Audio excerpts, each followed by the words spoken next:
Nothing exposes the gaps in postpartum weight loss advice like bounce back culture. The pressure hits immediately, the support disappears overnight, and somehow you're expected to have it all figured out on your own. This is Nourished Mamas, the postpartum weight loss podcast, and I'm Mallory, a registered dietitian, weight loss coach, and mom who knows how disorienting this season can feel. Postpartum brings a whole new set of challenges no one prepares you for. The cravings that hit out of nowhere, the mom brain that makes everything take twice as long, the afternoons that feel impossible to push through, and the pressure to bounce back when you're just trying to get through the day. Here, we talk honestly about what's going on behind all of that, in a way that actually makes sense, and I'll walk you through simple, realistic changes that help you feel more steady, more energized, and more confident in your body again. No extremes, no shame, and no complicated systems that you'll want to abandon within the next 2 days. Just practical support that fits into your mom life, the messy, loud, beautiful, exhausting version, not Pinterest version. If you're ready to understand what your body is doing and finally have a plan that works in this season, let's get started. Hello, and welcome back to the Nourished Mamas podcast. Today, we're diving into one thing that I cut out in order to lose weight postpartum. So I'm Mallory. I'm a registered dietitian.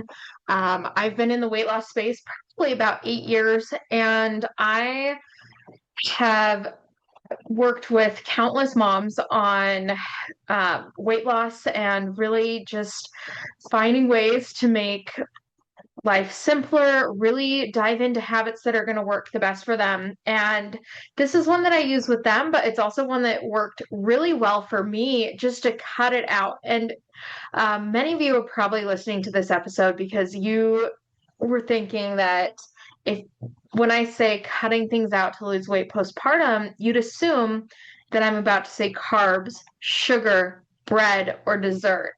And honestly, the thing that I cut out that had the most impact had nothing to do with the food. And it's everything to do with my stress, the consistency of what I was doing, and taking some of that pressure off by trusting the process. And for postpartum moms, especially, this can really shift things to make weight loss feel a whole lot calmer. So, what am I talking about? And that is that most moms assume weight loss comes down to eating less, cutting something out. But for me, that biggest shift was not in my plate. It was in taking out the need to check the scale every morning. So I know this sounds small. I know it seems like it either wouldn't make that big of an impact or like it's something that if you don't do it, you're not going to have the motivation to eat well. I've heard both things where like the scale is not something you rely on at all, or you use the scale every single day the way I did, which was to base your motivation off of what the number said. But if you've ever stepped on the scale daily, then you know that it can make it feel like your effort doesn't count because it shifts so much. And that really just doesn't give you the whole picture of what you're doing, whether or not it's working. And when you do it daily, it just puts so much pressure on the choices you're making, but it also can demotivate you to continue making the decisions that you know are going to help in the long run because you feel like it's not making a difference right now. So this is one of those habits that can be super powerful. And when it comes to postpartum specifically, there's so many fluctuations with our weight. There's water retention from sodium, getting enough sleep, whatever you ate the day before. Like, say you ate more sweets, sugar makes you retain water. If you ate takeout, sodium in the takeout may make you retain water. Your bowel movements. I know it's not sexy, but those can make your weight shift. And it really has everything to do with what's going on in your body right that second and nothing to do with fat loss or gain. You do not lose fat overnight. It is not something that happens very quickly. It's something that takes time. As you are losing weight too, your body will store water in those fat cells to keep them the size that they were. And this is where it's like the body is kind of evil. It's not like it feels like it's betraying you, but it's actually trying to do you a favor. Um, Back in the day, it would store up space for your fat cells to stay the same size by holding on water. And then when it realizes, like, oh, there's not more food coming in, then eventually it will flush away. And so those fat cells are designed inherently to hold on to fat. That is their whole job. That's what they want to do. Your body wants to feed into them because we had so much time where there was famine. And today, especially in the US, most of our famine is disguised. It's diets. Dieting is what is our famine. So if you've seen like the skinny talk, if you've seen in Hollywood, we kind of have skinny back in style. And I think it can be so, so harmful to see that in society because when you are undernourished, when you are not feeding yourself, that is when it is so easy for your body to turn fat storage mode on. It messes with your metabolism. It makes it harder for your body to lose weight. And that's part of where, like, if you do go on a really restrictive diet, you lose a lot of weight to start out, and then you stop the diet or life happens, you end up seeing that weight balloon back up. Super common because your metabolism has slowed down because it wants to store the fat. So we need to really look at things from that long-term perspective. I know it sucks. I get it. But stress also makes it so that we can hold on to more weight. So the more we're stressing about our diet, the more we're stressing about our weight, the more we're stressing about our appearance, the more we're stressing about our food, all of it, the harder it is to lose the weight. Isn't that the worst cycle? So, what we're looking for is that sustainability, those habits that are going to change.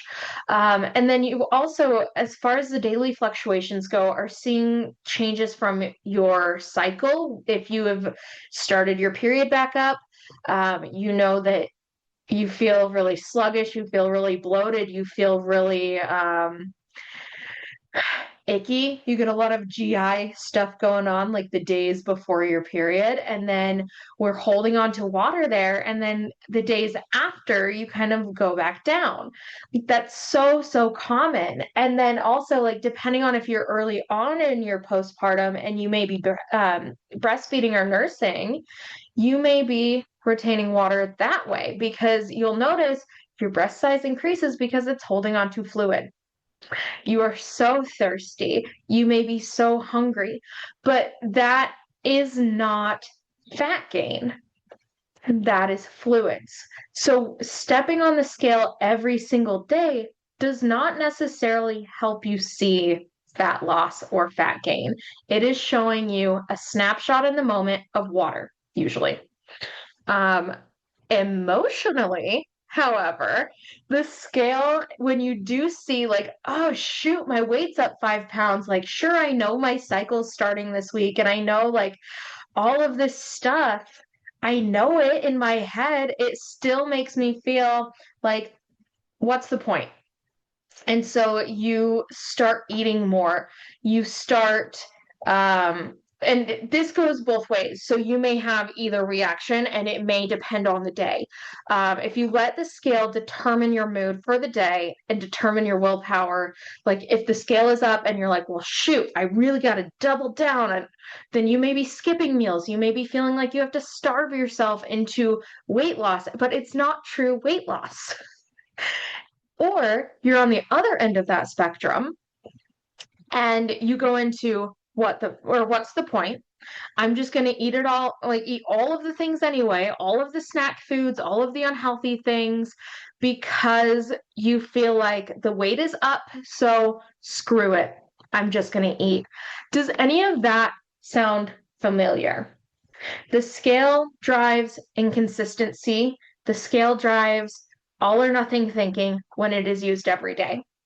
So, this is what really made me question my progress when I was stepping on the scale every single morning. It doesn't feed your habits, it just stresses you out and makes your life harder. So, what do we focus on instead? If we're not stepping on the scale, we need to shift into what is going to work. And you're going to want to look at what you can repeat that is controllable. The scale is not controllable, not necessarily. You can absolutely control what you're eating, though. You can control how you're building out your meals to stay full. You can control having enough protein, having enough fat, having enough fruits and vegetables that you put on your plate so that you have energy to chase your toddler when they learn how to open the deadbolt, like mine has this week. That was, I'm so glad my dog has not escaped yet. We'll put it that way. Um, I didn't realize my son was tall enough, let alone had watched us enough times to know to turn the deadbolt and then just escape. He's gone. Doors wide open. I am running after him, trying to chase him on gravel with bare feet and keep my dog from escaping. And you need energy for that. That's mom life. You don't expect that. I sure didn't. But also, like, having the energy crashes throughout the day, so much of that is determined by food. We may not think about it because as moms, we don't sleep enough. I know that. Yesterday, I woke up at 5 a.m. with my son, and he didn't want to be held. He wanted me to sit there while he laid in his bed. You know, like that's just the way mom life goes. Sometimes I think he might be.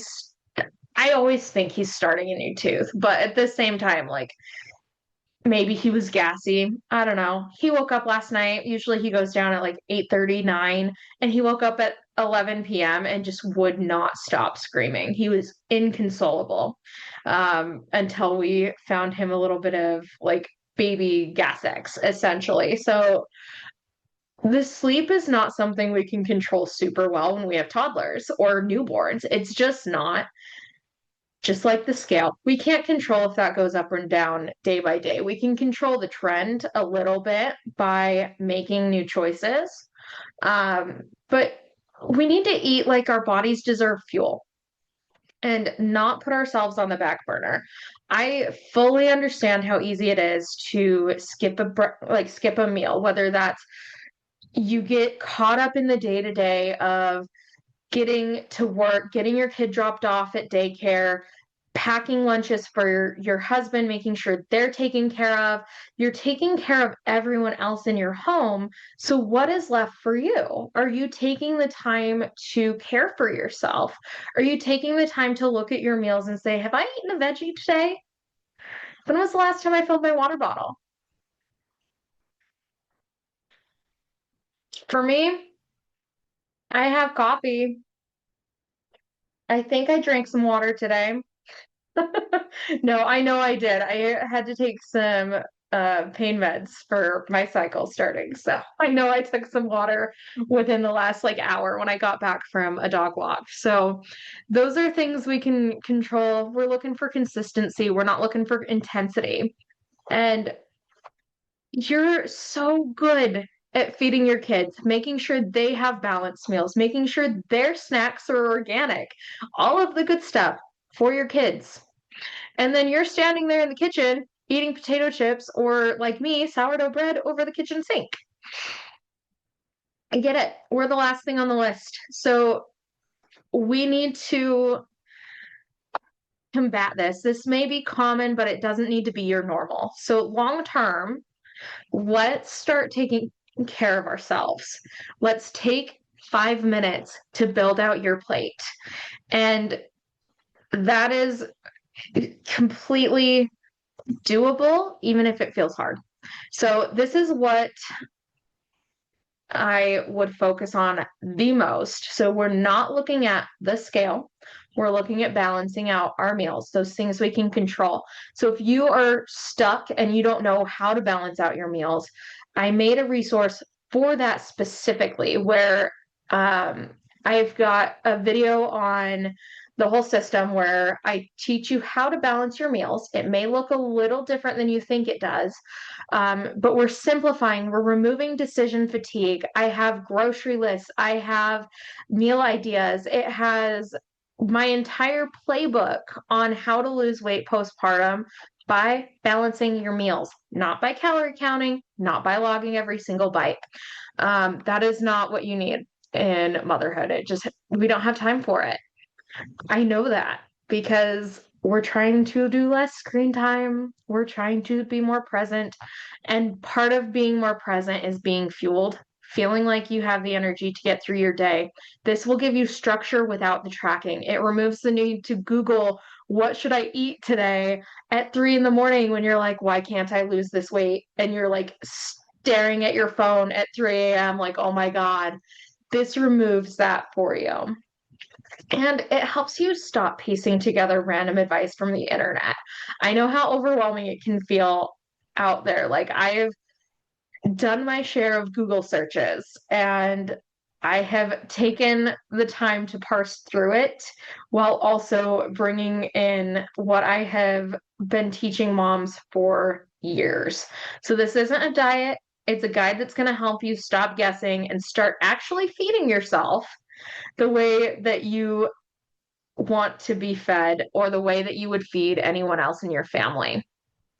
So, if you're ready to take a step away from the daily scale, stress, and start focusing on habits that actually move the needle, the postpartum weight loss playbook is the place to start.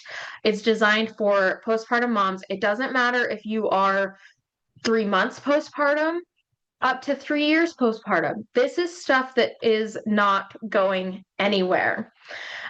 We have new stressors every time our routine changes, and routine does not stay the same with little ones. You may have something figured out for like a month, and then, like, if you are 3 months postpartum, you've got it to where, yeah, I can do this. And then you go back to work. It's like, oh my God, I'm starting all over again. And so this gives you a bit of a roadmap to balance out your meals, have a visual so that you don't need to cut out carbs, you don't need to be stricter with yourself. And sometimes the most powerful thing you can cut out is the pressure. So I hope to see you inside, and I will drop the links below in the show notes. I will see you next week on the next episode of the Nourished Mamas podcast. And if this episode was helpful to you and you know another mom that may benefit from it, go ahead and hit the share button. I would love to meet more and more moms as we go along in this journey. Okay, I will talk to you guys next week. See you next time.